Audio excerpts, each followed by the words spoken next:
Hey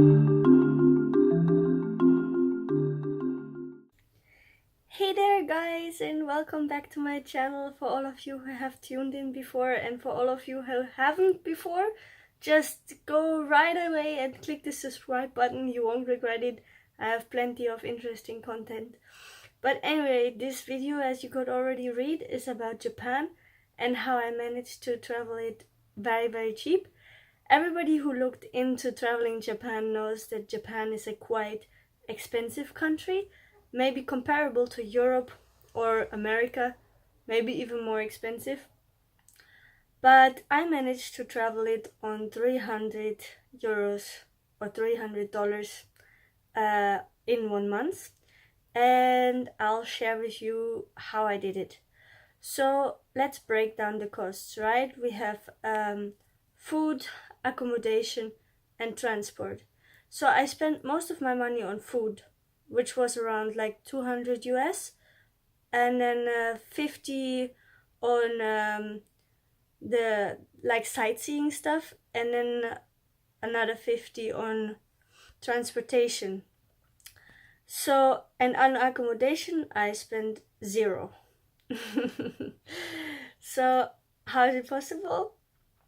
I mean, accommodation, I exclusively used couch surfing. I did nothing else. Well, except for a little bit of camping and sleeping outside and stuff like this.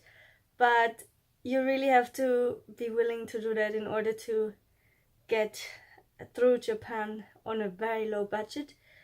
And then transport, I mainly did hitchhiking, and the only costs of transport I had was within the city, where I often used like a commuter pass, which is like a little card you can get for Japan, and you can get a cheaper fare to travel with it. Yeah, like in every city of Japan, but not from city to city usually. And that's where my $50 on transport went. And then sightseeing, I could have really saved this money, right? I mean, I could have done only free activities and stuff like this, but some of the sites I really wanted to see, especially in Tokyo. So that's why in Tokyo I blasted most of my money already. But then I slowed down a little bit and spent less and less and less and less. But just to give you a little bit of an insight about Japan, how much everything costs and stuff. So a usual entrance in whatever attraction is between 500 and 1,000 yen. So that's between $5 and $10. So a castle or a temple or something like that is usually like $5, $6. And then something like a museum or like, I don't know, kind of animal cafes or something like this would be $10 or more.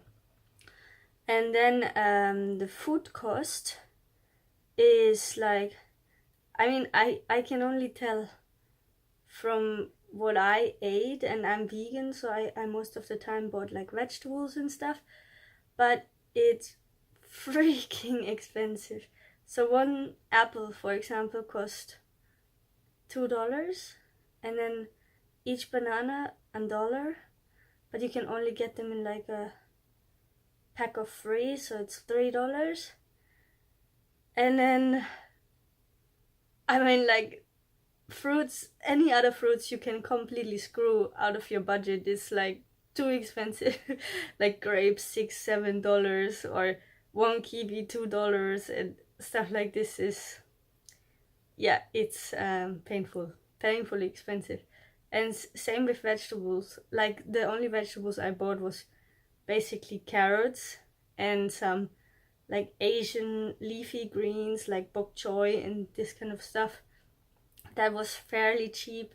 The cheapest thing you can get is like the bamboo sprouts and cabbage, I guess. Yeah, that's what I mostly bought. That's around like 20, 30, 50 cents, something like this. Yeah, and then the transport. So every time you go on the public transport, like a subway or train or something, it's at least $2 wherever you go. So $2, $3, $5, something around that price, depending on how far you go. So being in a city, you immediately spend a lot of money on transport. So in some cities, if you want to use the transport often, you should check out like a tourist pass. For like a 3 days or 5 days tourist pass, then you usually can save up a lot of money. Like I think the 3 days tourist pass in Tokyo was 1,500 or something like that. So that's quite fair. You can save a lot of money there. And otherwise, I would really recommend for you guys to rent a bike in whatever city you are in, because I only started to do this quite late in my journey, but it saves you a lot of money. You can usually get it between 500 yen and 700 yen or 1,000 yen maybe. So that's between $5 and $10 a day. And you can ride around a lot and you can do everything, right? So, and you see much more. So I think it's so worth it to do that instead of going on the subway, which also takes a lot longer.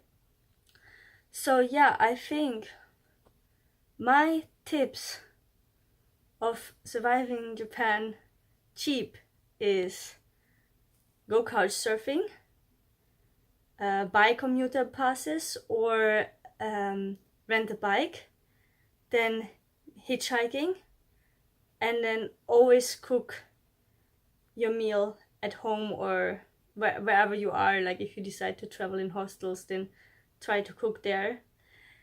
And yeah, I think, you know guys, I think $150 would have been possible, but 300 were comfortable. So yeah, now I'm in Korea, and here I'll try to do a little bit cheaper. I will try to do it maybe on $150, not sure.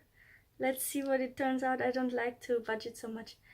But anyway, if you're interested, check out my top 3 things to do in Tokyo, my top 3 things to do in Kyoto, and my top 3 things to do in Osaka. That will give you a great idea on how to get around for free and still have fun activities to do. If this was somehow helpful for you, please leave me a comment down below and tell me what you liked about this video. And otherwise, just check in tomorrow again. I upload every day. So I'll see you tomorrow.